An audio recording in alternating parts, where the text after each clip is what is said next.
Hello friends, welcome to Vision IAS magazine challenge 2023। आज हम इसमें करेंगे अपना नेक्स्ट टॉपिक।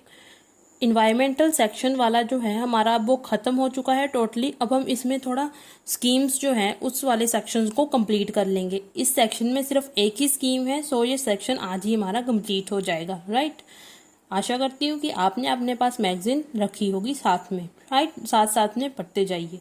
अब देखो, मैं थोड़ा चैलेंज के बारे में बता देती हूँ। इसमें हम फरवरी से लेकर दिसंबर 2023 तक की सारी मैगजीन्स को कवर कर रहे हैं। हम 25 फेब तक कोशिश करेंगे कि सारी मैगजीन को विद रिवीजन ख़त्म किया जाए। राइट, चलो अब बिना टाइम वेस्ट करते हुए स्टार्ट करते हैं अपना टॉपिक जो स्कीम्स है उस वाला। ठीक है, ये वाला। राइट, ये कौन सी स्कीम न्यूज़ में है अभी? Member of parliament local area development scheme, जिसको शॉर्ट फॉर्म में बोला जाता है MPLADS।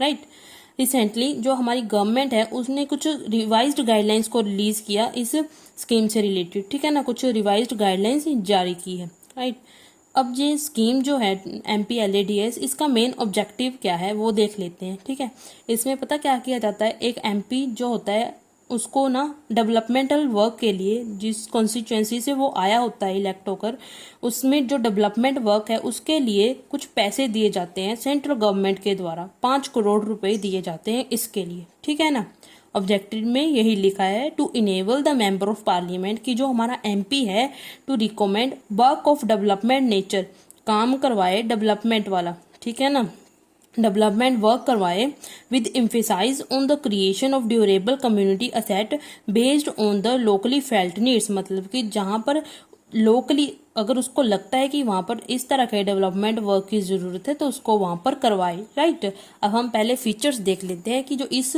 स्कीम के क्या क्या फीचर है। सबसे पहले ये सेंट्रली सेक्टर स्कीम है। ये ध्यान रखना, हमारे पास दो तरह की स्कीम्स होती है, एक तो सेंट्रली सेक्टर होती है और एक सेंट्रली स्पॉन्सर होती है।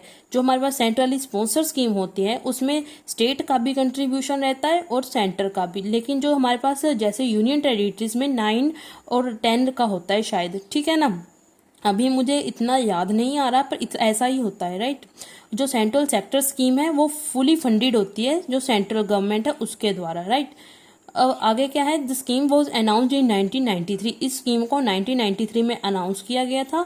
Initially the administration of the MPLADS was with the ministry of rural development. मतलब कि पहले ये मिनिस्ट्री ऑफ रूरल डेवलपमेंट के अंडर आती थी, लेकिन अब जो है ये ministry of statistics and the programme implementation के अंडर आती है। ठीक है, the ministry of statistic and programme implementation is responsible for the release of funds. जो फंड्स कैसे रिलीज करने हैं, जो इससे रिलेटेड कुछ पॉलिसी बनानी है या कुछ मॉनिटरिंग मैकेनिज्म वगैरह करना है इस स्कीम से रिलेटेड। ठीक है, वो सारा कौन देखती है? Ministry of statistics and programme implementation. The government has recently launch the new web portal for implementation of. अभी जो हमारी गवर्नमेंट है उन्होंने नया वेब पोर्टल लॉन्च किया है for the implementation of the revise fund flow procedure under MPLAD to facilitate.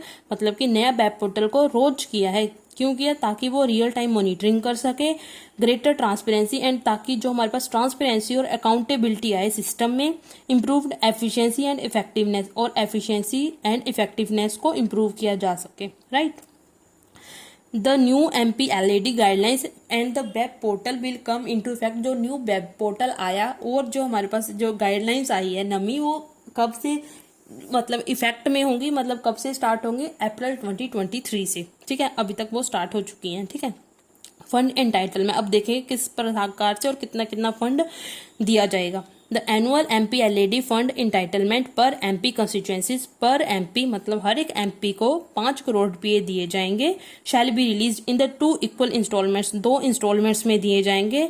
पहले 2.5 करोड़ दिया जाएगा, 2.5 करोड़, उसके बाद फिर दूसरे इंस्टॉलमेंट में भी 2.5 करोड़। ठीक है, वह गवर्नमेंट डायरेक्ट गवर्नमेंट के द्वारा दिया जाएगा।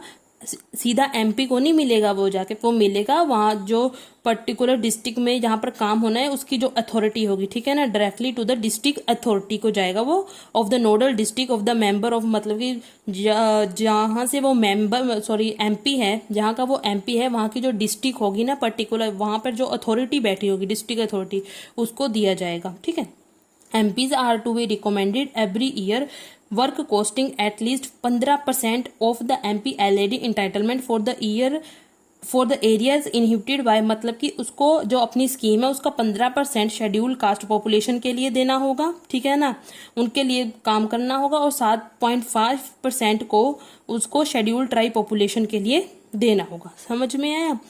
In the wake of covid pandemic, क्योंकि बीच में कोविड-19 पैंडेमिक भी आ गई थी, MPLAD वो सस्पेंडेड, जो हमारा MPLAD स्कीम है उसको सस्पेंड कर दिया गया था फ्रॉम 6 अप्रैल 2020 से 9 नवंबर 2021 तक इसको सस्पेंड कर दिया गया था। और इस टाइम जो बीच का टाइम था, यहाँ पर कोई फंड एलोकेशन नहीं हुई थी। समझ आया। उसके बाद the role of MPs however limited to the recommendation of project, कहते हैं कि MP का रोल है यहीं तक लिमिटेड है कि वो सिर्फ रिकमेंडेशन दे सकता है कि आप ये काम करवाइए, ठीक है, काम करवाना है, पैसे कैसे लगाने हैं वो सारा है डिस्ट्रिक्ट अथॉरिटी के पास, इसने सिर्फ रिकमेंडेशन देनी है, that's it.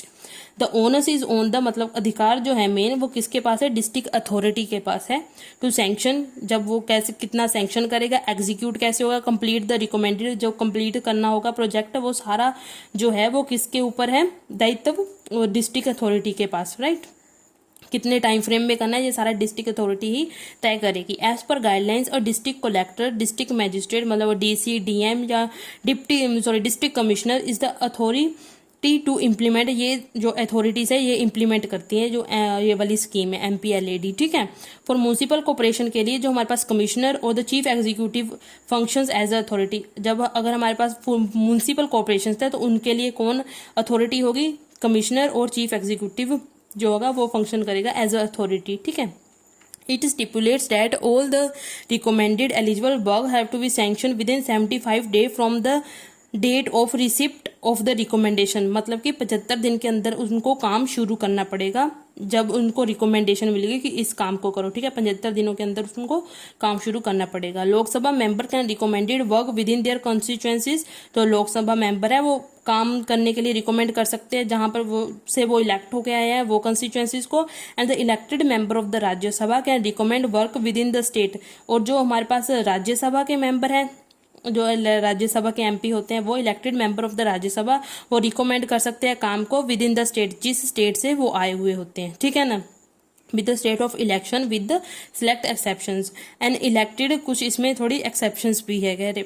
And elected MP can also recommend works anywhere in the country, कह रहे जो इलेक्टेड MP होता है ना वो क्या करेगा, रिकमेंड करेगा work anywhere in the country outside the usual region in which he she can recommended work, कहते कि जो हमारा इलेक्टेड MP है ना वो कर सकता है क्या, रिकमेंड कर सकता है काम को anywhere in the country outside the region, किसी भी जगह कंट्री के आउटसाइड द यूजुअल रीजन, उस रीजन से बाहर, इन विच ही और she can recommend work subject to the following condition, कब वो रिकमेंड कर सकता है उसके लिए कंडीशंस है।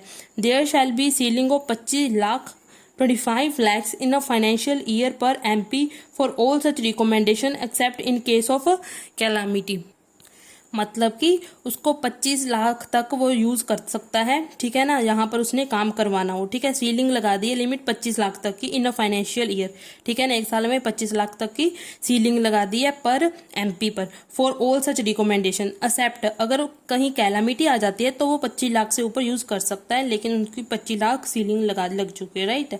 Any MP can consent their MPLAD fund up to 1 crore, कोई MP जो है वो सहमति दे सकता है जो उसका फंड होता है 5 करोड़ वाला उसको मिला हुआ, ठीक है ना, up to 1 crore per annum, मतलब एक साल में 1 करोड़ तक खर्च कर सकता है। फॉर द रिहैबिलिटेशन, किसके लिए, for rehabilitation and reconstruction work in the area factory, यहाँ पर कुछ नेचुरल कैलामिटी हो चुकी हो वहां पर वो ऐसे 1 करोड़ रुपया एक साल के लिए दे सकता है, ठीक है ना, in any part of the country subject to certain conditions, इस पर भी थोड़ी कंडीशंस है, कुछ कंडीशंस के अंडर रहकर ही उसको देना पड़ेगा, right.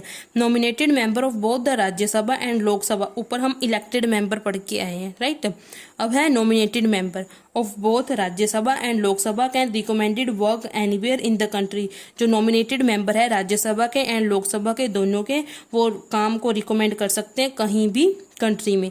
The fund under MPLAD are non lapsable, मतलब कि अगर फंड जो है हमारा थोड़ा बच जाता है, मान लो एक साल में मान लो हमारे पास 25 लाख जो है बच गया तो हम उसको फर्दर यूज कर सकते हैं, ठीक है ना, ये नहीं कि वो गायब भी हो जाएगा, ठीक है ना, जहाँ उसको वापस ले लिया जाएगा। द फंड अंडर MPLAD, ठीक है ना, नॉन लैप्सेबल है, ठीक है। MPLAD के अंदर जो फंड है वो नॉन लैप्सेबल है।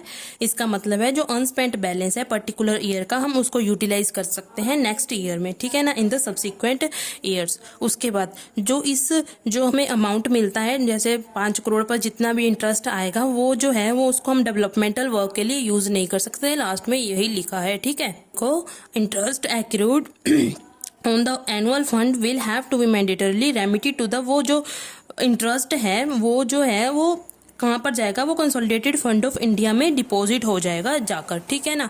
इस तरह हमारा जो 10th सेक्शन है वो भी कंप्लीट होता है। आगे हम अपने फर्दर प्रोसीड करते हैं नेक्स्ट सेशन के लिए। Thank you, have a nice day, like, subscribe and share.